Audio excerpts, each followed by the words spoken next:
get focused, stay focused, and keep building and keep innovating, keep finding little things inside your core business of what you're doing and find innovations, find something different, find something unique and compelling, and keep trying to do that. Yeah, I think, thank you so much for doing this, Fred. I really appreciate it. One of the things that really draw you to me is how unique you are. Like, I've been following your journey on like Instagram and all the new stuff. You got your own cool hairstyle, you dress differently, and you're really unique. And that's sort of what really stood out. You're like really yourself. Like, is that something you always knew, Fred? You always like sort of knew yourself? No, I think it took me a while to figure myself out. And I'm still on that journey. Yeah, it's not easy to know and learn yourself. I think it's a long journey. I don't think it'll ever end. And I'm still learning about myself, actually. I gotta say. But it's one of those things really, where you start to commence the deep dive into oneself, and you realize that it's a long journey inside, and it's kind of challenging along the way because you can't really see yourself, and you're kind of talking about yourself, and then it's a very convoluted kind of thing. It's almost a bit of Inception, actually. So it makes it hard.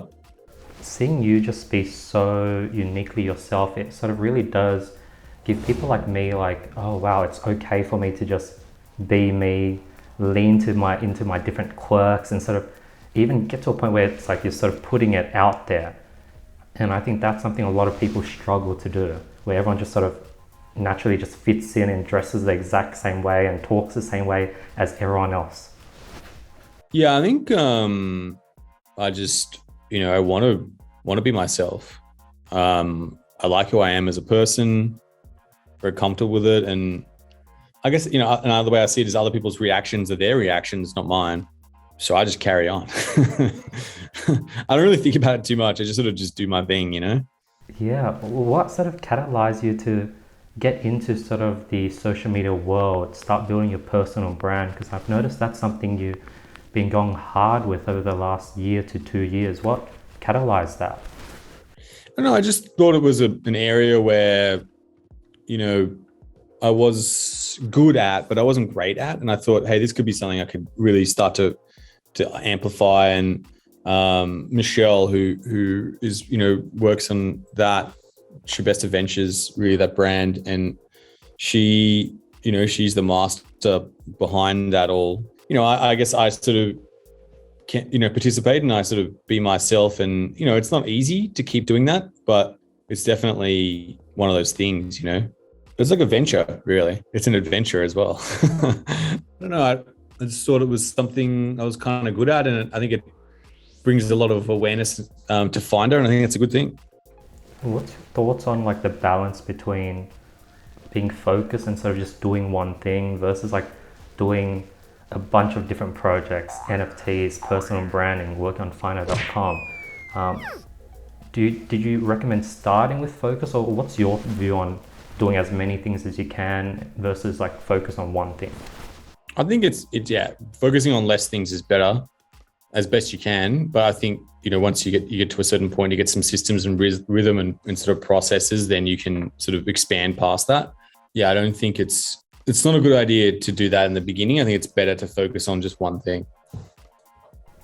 Is your day-to-day just sort of like building systems, figuring things out, laying down the foundations, letting people go ahead and apply the things you've built out? What's your day-to-day like now?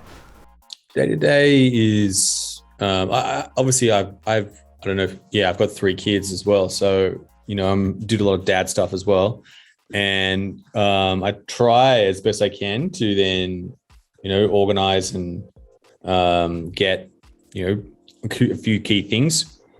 But I just sort of context switch between sort of 3 different things, 3 different areas right now. I don't know. I just sort of make it work. I don't know how I do it, but I just do it. Just carry on. What's your like family and business life balance like? Do you have like a yearn for one of your 3 kids to take on the business or become an entrepreneur, or are you pretty chill with it? I'm pretty chill. I do try and teach them about business stuff as best I can. It's not easy, but as best I possibly can, I try and, just be there and they watch. I think they take it in by osmosis. They just watch me do stuff. And by watching me do stuff, I think they'll learn that you can't like get them to do stuff because that's boring. But I think watching me do stuff, I think by just, I hear the way they talk. Otherwise, they are taking it in because they're exposed to it. So I think that's the only thing you can do. It's their choice what they want to do. But Interesting. How do you like manage like the ups and downs through sort of business, like even just on like the day-to-day life? Because I've noticed like a few days ago I went through like a slump where just 3 to 4 days I just had no motivation to do anything, and then so the motivation comes back and it's sort of these ups and downs, and when you sort of gone through the downs it just feels like hell. Yeah, I think the best thing to do during the downs is just to do some exercise. That sounds pretty obvious, but and then do something you love to do. I love to go and eat a chicken burger. That's my thing. I had one last night. I really enjoyed it. Have your fun thing that you like to do and do some exercise, reset, look at the problem again, and be grateful that you've got problems. Problems are great. And sort of go at it again. Do you usually go with the flow, or are you pretty structured day to day and you have like a routine and schedule? I'm pretty unstructured and very structured in my unstructuredness. As best I can. I know the things I'm focused on and I'll continuously go back to them. But yeah, need to be trying to be a bit more structured as best I can sometimes, but I just have overriding ideas and focuses and I just focus on those. Interesting. Tell me sort of about Finder. So I sort of know that you sort of bootstrapped it for like 15 years and then you recently brought on sort of investors and funding. What made you want to sort of do that shift? Well, I think it just got to a point where, we'd run it for a long time like that. And it got to a point where, we've got a really good opportunity now. I think a really good proven model, good business, and it's time to step it up and take it to another level. Yeah, and I think that's a good time. And, it's really maturing and it's quite an enterprise. And it was just that time to have that discipline. We still control the majority of the company and we run the company. So it's still carrying on, but hasn't really changed that much day to day, really.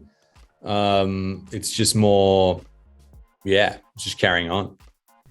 Interesting. So I want to get your thoughts on something. So I sort of run studying.com and we're sort of shifting to sort of like a learn to earn model where sort of students can come in, they watch videos, they gain studying coins, they can use that to buy different modules and unlock modules. Instructors could trade their one-on-one time with students with a lot of studying coins. And right now I've sort of bootstrapped the whole thing over the last 2 to 3 years, and I have enough cash to keep it going.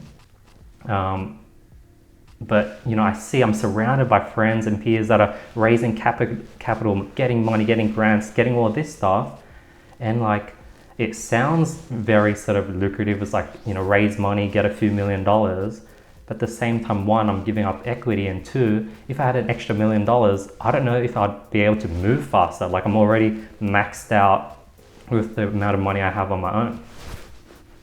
Yeah, but if the business is doing well, just keep your equity and keep building it.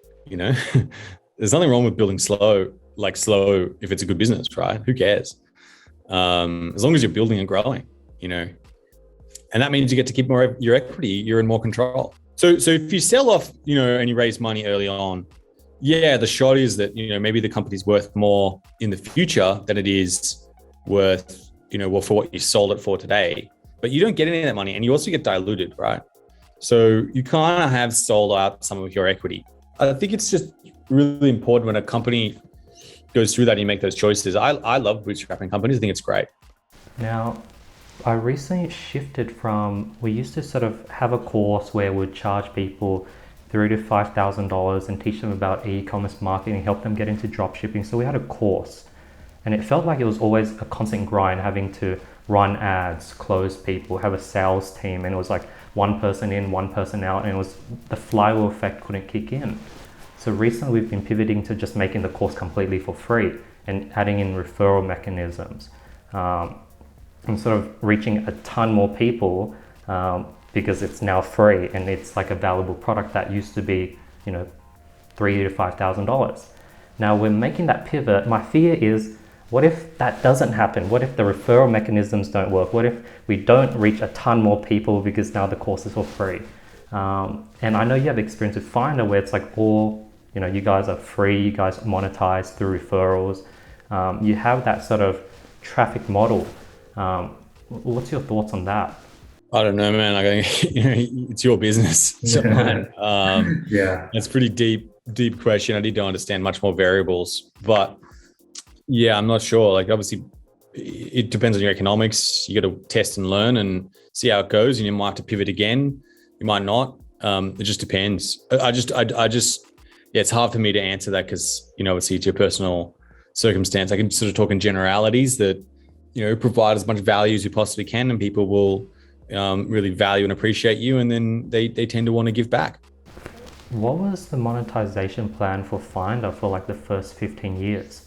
Was it easy to get those sort of referral payments from all those credit card providers, or was it like a long period of just giving value, trying to grow up your sort of audience base before you guys started having a consistent flow of income? It was a long grind. Yeah, long grind. Yeah, many years of pitching and getting lots of no's and then trying to turn those into yeses. How'd you survive during that long grind, especially as you grew the team and trying to feed yourself? How'd you survive that long grind of just, you know, constantly creating content, giving value, and not knowing if this audience you're building will continually grow and if it can be monetized? I just had faith in myself. I don't know. I took a risk, you know, big risks, and with big risks can come big returns. They can also go to zero as well. But interesting. Tell me about this big shift you guys are doing with Finder. Like, you guys are now branching out way more. What have you guys done with the recent fundraising? What sort of the things you're going to expand into? We got this new product, the crypto product, where you can earn on your capital. So you lend us your stable coins and we'll pay you back a fee for doing that. And that's going really well. We've got the crypto trading product, you know, and we've got more products we're going to be rolling out, which is super exciting.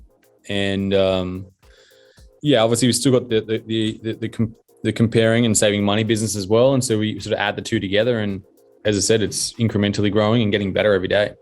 Tell me about, how does crypto lending work? Like, when, let's say I give one of these crypto companies like 1 Bitcoin, how do they then give me 5%, 10%, 30% per year? Like, how do they reinvest that Bitcoin to make 30% or 50% to give me 30%? Well, yeah, first, I don't think you can get 30% on Bitcoin unless you're taking a lot of risk. I think it's a lot lower yield than that. And it's purely from people who want to borrow that coin. So who wants to borrow coins is people who want to short things. They want to go the other way. And so there are traders that are on the other side. Other people want to keep their exposure and they want to borrow those coins. They want to, you know, stay in one coin and want to borrow another for whatever reason that they're using, and that happens all the time. So borrowing and lending of coins essentially has yield, and that's how you earn the yield. Interesting. And those the companies that offer these yields, do they then work with sort of crypto exchanges where there are people shorting and longing to then sort of lend them the money? And then is that how it works? Yeah, there are protocols, there are websites, lending websites, there are lending protocols. There's, you know, obviously you can do it through being a market maker as well. That's another way to do it, but you're kind of lending your coins there as well, being the market maker. You can lend to exchanges as well, hedge funds. There's all sorts of places. Got it. And what's your biggest tip for looking for the best place to let your crypto sit? Because there's so many of these lenders and you don't know who's going to just disappear in a year or two time, and there goes the money you've gave them. Yeah, not easy. We have a big risk management process internally, you know, with a lot of frameworks. It's not easy to figure out. It's very deep dive due diligence process, and sort of, you know, that's something we do a lot of work on. What's your thoughts on the crypto space currently? Do you think with the recent crash, do you think we're going into like a bear market for the next 3 or 4 years? Well, what's your thoughts on the crypto market at the moment? Well, I think there'll be, it's been a big dip, and I think there'll be a relief rally from here. But I think there's a lot more bad news coming than good news right now. Yeah, this Terra Luna blow up is going to have massive complications and implications to many, many parts of the ecosystem. And, it's one ecosystem, everything's connected. So I think that's important to realize. And I think that this is going to be felt for quite a while. Yeah, it's crazy. Like people, like it was weird. I saw USDT go from like $1 down to like 98 cents. So like, yeah, you're right. It's creating this bubbling effect, and it's weird. Even the NFT space. Usually when ETH goes down, NFTs sort of go up, but NFTs have been dropping with ETH as well. Yeah, I think there's lots of bad news right now, and there's more bad news coming. And the stock market's not doing terribly well either. And I don't think the government's going to start printing money right now. I think they're going to curb inflation, and I think things are going to get tough. What's your biggest advice for businesses that are starting to ramp up amidst the beginning of a recession? Like, what's your recommendation over the next 3 or 4 years? Is it save as much cash as possible, start sort of really making things lean? What's your advice to business owners? Yeah, I think it's, work on your cash flow, cut costs where you can, and, double down on things that are working and start to focus on stuff. And really, I think there's going to be a lot of tough times ahead. Tell me about the new NFT project you've launched recently, Fred. Yeah, so we helped to venture fund it. Balthazar, it's a DAO, and it's building some incredible technology in the NFT gaming space. So it's particularly in the lending side of it, and obviously helping to research games, launch games, NFTs, and I think that's it's super hot. Love the space. I think gaming's going to get bigger and bigger. I think lots of gaming companies are coming into it as well. So yeah, very excited. I saw like a post by Alex Becker. He was talking about how the gaming sort of space at the moment is like, I don't know, the market cap is, 10 billion or something. And he's predicting it to hit like the trillions in the next like 10 years, which is pretty crazy. And I guess it makes sense. Like every single game is going to move into the sort of crypto space, I guess. So what's your long-term view on crypto games? I think lots of gaming companies, big ones, small ones, the big brand names are moving in, no doubt. And that's going to bring more games, and more games bring more gamers, and more gamers mean more games will come as well. So there's a bit of an effect there. I think $1 trillion is too big. I don't think it'll be that big. I think it'll take some time to get to that kind of size, like quite a bit of time. May get there, but I think, I don't even think the gaming industry is that big. I think it's going to take some time to get to that kind of size. Like get a big size, but right now I think a bit more pain, but I think that there are green shoots in the gaming space. What's sort of the advantage of games moving into like the crypto space? Like if like Fortnite moves over, I can sort of see how all the Fortnite skins could then become an NFT, and then it can be traded on exchanges. Is that sort of the main benefit of games moving into the crypto space? I think, trading NFTs and owning part of the games is one part, but I think the other part is the micropayments. So making small payments to people is really hard and expensive. Whereas in crypto, it's quite easy to do. And obviously depending on which chain you use, but most of the chains that games are on, apart from ETH, is cost effective, and you can make small payments. And I think that's probably one of the key benefits, right? It's a lot harder to process a credit card for $2 or $1 or 50 cents or whatever, right? You're going to blow up your transaction fees. They tend to use subscriptions instead. I think that's also gaming. I think is a big trend towards subscription gaming. You might see, I think a really interesting one would be to have a Web3 subscription gaming platform. That could be really fun and interesting. But, I think that that's going to take some time to come out. And subscriptions with crypto is actually quite hard. How do you create a recurring payment in crypto if you're not debiting it's a custodial wallet that you've got, and I'm just not sure how that works yet. Good problem to solve if anyone's listening. Yeah. So you're saying that companies would move from customers loading up their Fortnite account with $10, $20 to get some Fortnite currency, to customers directly buying that Fortnite currency off an exchange? Is that sort of the pivot? I think that's one of them. And then I think the other one is that I think people are going to subscribe to just gaming platforms and just get all their games with a subscription like Netflix. How did you learn and deep dive into the crypto space and learn all of that stuff? Because that's quite different to like Finder.com, SEO, that business. How did you get so knowledgeable in the crypto space for it? Well, I spent a lot of time, that's for sure. I'm just a voracious learner. I constantly am learning new things. And I spend a lot of time learning.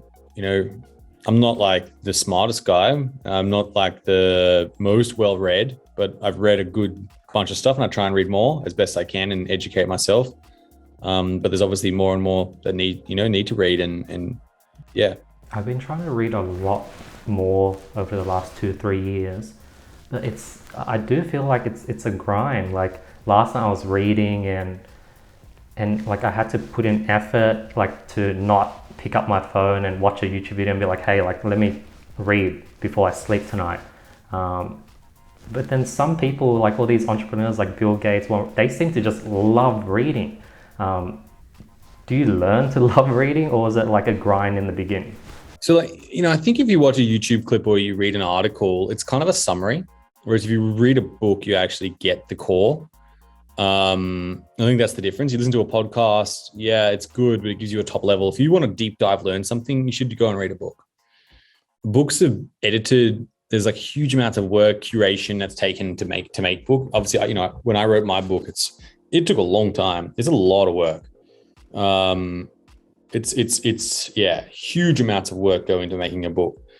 And so your concentration of good versus, just fast ideas is higher, versus articles, or, blog posts, or there are some longer ones, there are some reports, PDFs, but they're just, reading is an extremely high bandwidth way of learning. Yeah, I do feel like when you go through a book, it's like eating like a loaf of bread, whereas when you're on TikTok, YouTube, it's like starch, it's like sugar, it's like refined down to like the smallest mineral, and you get like information overload when you're just like scrolling through all this sort of bite-sized knowledge. 100%. Yeah, sugar versus protein. Did you always love reading, or was that and learning, or and going through books, or was that something you learned to love? I think I learned to love. I wouldn't say I'm a very good reader. I'm quite slow. I struggle. Definitely, it takes me a lot of work to read, and I'm quite slow at it.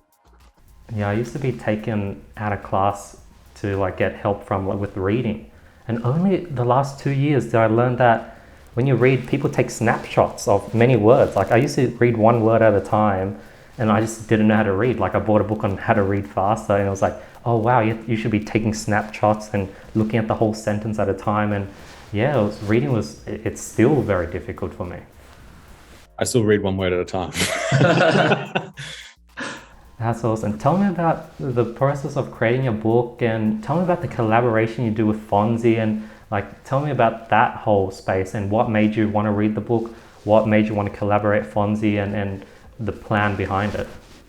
Well, I think writing a book was a good timing. It was just, sort of getting a lot of the ideas I'd learned and a lot of stories, and sort of just trying to give back in some way by sharing all of that, because I think it's intense. And I wrote the book about going live because it's really about launching and doing something, how to go live. That's what it's about. And it fires you up, tells stories of good things, bad things. And I think what I was hoping to get from that is yeah, it's not a big money earner, but I think it would be a way to give back and to really, get down a lot of these ideas and share them. I think the Fonzie is, I like Fonzie. Him and I, we just, yeah, our energies work well together.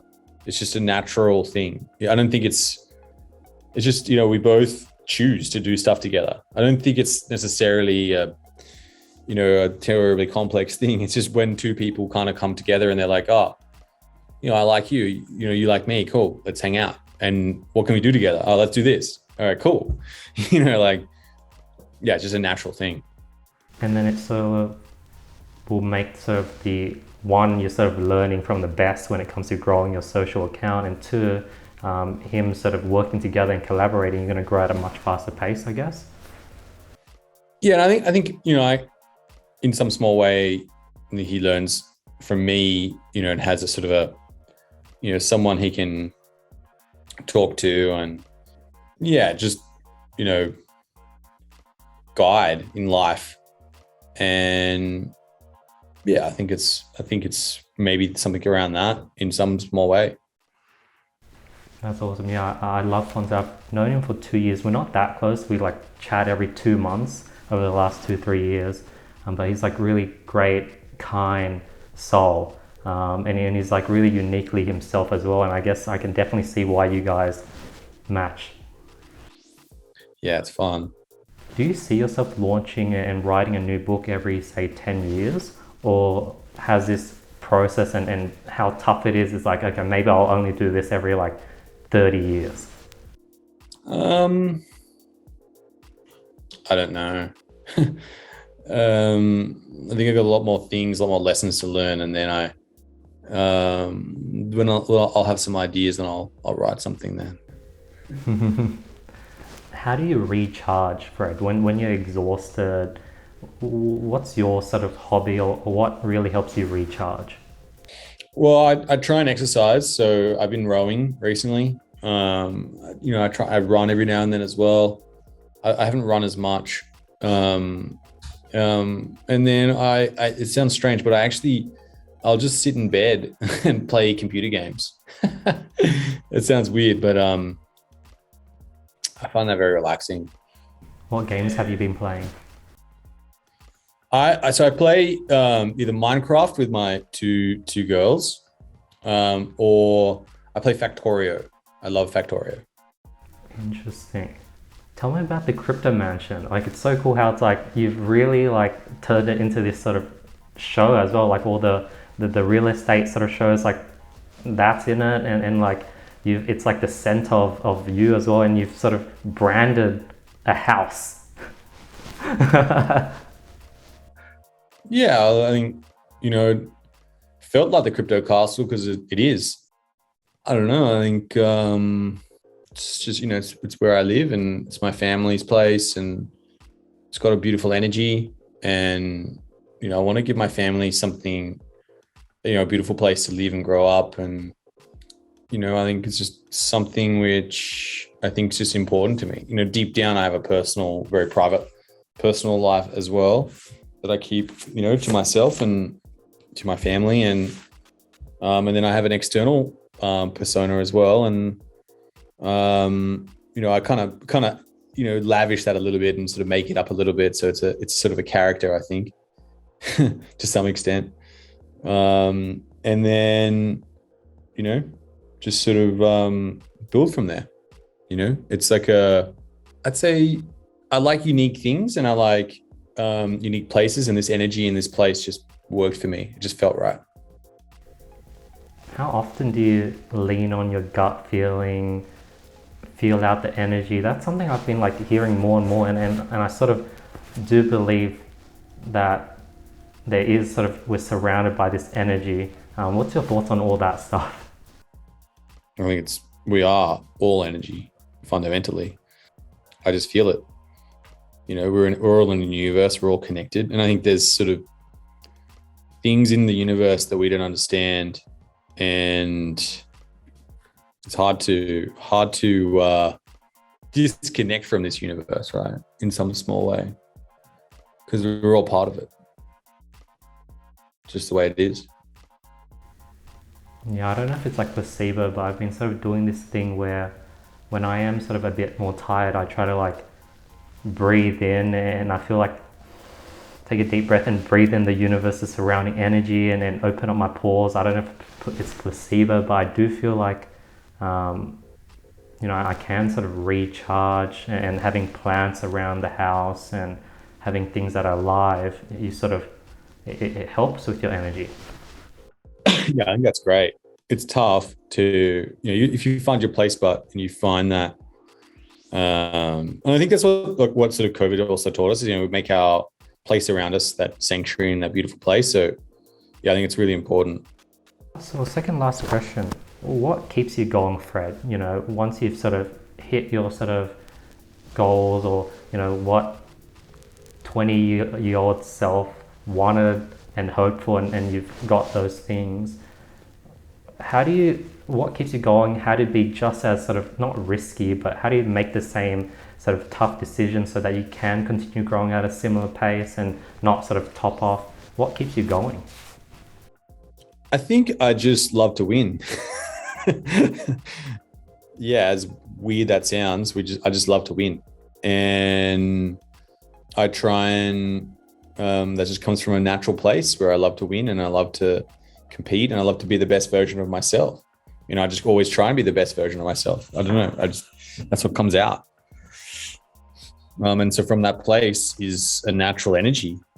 And, at its heart, I think I'm just a bit of a kid, like a big kid in a little kid in a big body. I just have fun and make things fun and enjoy them. And, when there's tough things, that's what, you step up and you go from that. That's amazing. What sort of piece of advice do you have for sort of young entrepreneurs, people who are sort of, they have a business going and they're dealing with ups and downs and they're trying to keep pushing through? What's your piece of advice for those entrepreneurs that are sort of in that early phase? Get focused, stay focused, and keep building and keep innovating, keep finding little things inside your core business of what you're doing and find innovations, find something different, find something unique and compelling, and keep trying to do that. Keep pushing forward, keep, focusing and then once you build that up, then innovate again, go again, and keep it in the same area all the time. Beautiful. Fred, where can people find more about what you do? Where's the best place? Tell us about where they can get your book, the new NFT project, everything. Well, I think I'm on TikTok, Instagram, LinkedIn. They're both really good. I have there's a website, Schebesta.com, and that's got, you can buy my book there. I think you can buy my book on Amazon as well. And yeah, you just search for my name in any of those platforms and you'll find me. I'm not on Facebook, I don't think. So that's probably not a place where I hang out. Awesome. Thank you so much, Fred. I really appreciate it. I think just seeing someone local in Australia, Sydney, doing big things, it's super inspirational. I really appreciate you sort of giving me your time today. I sort of asked like a bunch of different questions and you sort of shut them all down, and you definitely sort of know what you're doing, and yeah, like just you're sort of real and raw with it. You talked about the ups and downs, and I really like that sort of transparency and realness, and I love that energy from you. Well, yeah, it is what it is. Thank you so much. Thanks for the opportunity as well. Awesome. So yeah, that's another episode of the podcast. Hope you guys got value from this episode. Please drop any comments, any questions you have below in the comment section. And yeah, I'll link all Fred's descriptions below, and hope you guys have an amazing day. Peace.